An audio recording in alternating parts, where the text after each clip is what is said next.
नमस्कार. एक तरी ओवी ज्ञानेशांची हे डॉक्टर वीरा करंदीकर आणि डॉक्टर हेवी इनामदार यांचे पुस्तक.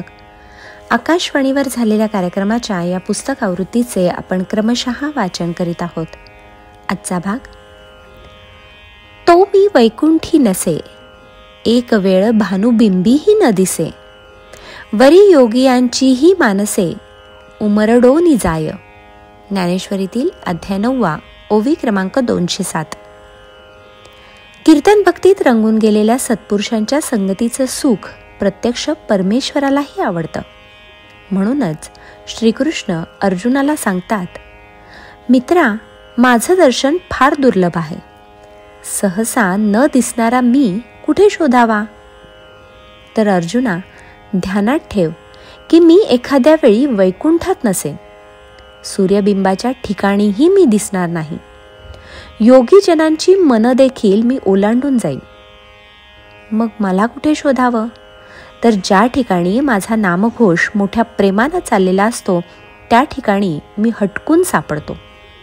इतर कुठेही माझा शोध घेता येत नाही. माझ्या गुणकीर्तनामुळे या भक्तांची मनं तुडुंब भरलेली असतात. कधी कृष्ण आणि विष्णू या नावाचा घोष, तर कधी हरी आणि गोविंद या नावाचं वेड.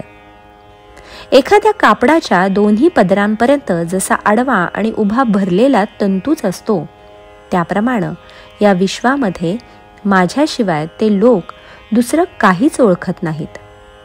लहान आणि मोठा किंवा सजीव आणि निर्जीव असा भेद त्यांच्याजवळ नसतो. जी वस्तू दिसेल तिच्यात माझंच रूप आहे अशा भावनेनं ते नम्र होतात.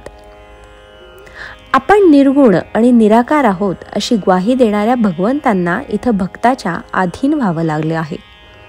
ज्ञानेश्वरांच्या भक्तिपंथातील साधूजनांना देवाचा शोध घ्यावा लागत नाही.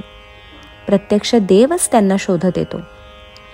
सगळ्या जगालाच वैकुंठाचं रूप देणाऱ्या भक्ताचं मोठेपण भगवंतांनी इथे स्पष्ट केलं आहे. ईश्वर स्वरूपात तल्लीन झालेल्या भक्तांनीच नामसंकीर्तनाला प्रतिष्ठा मिळवून दिली आहे.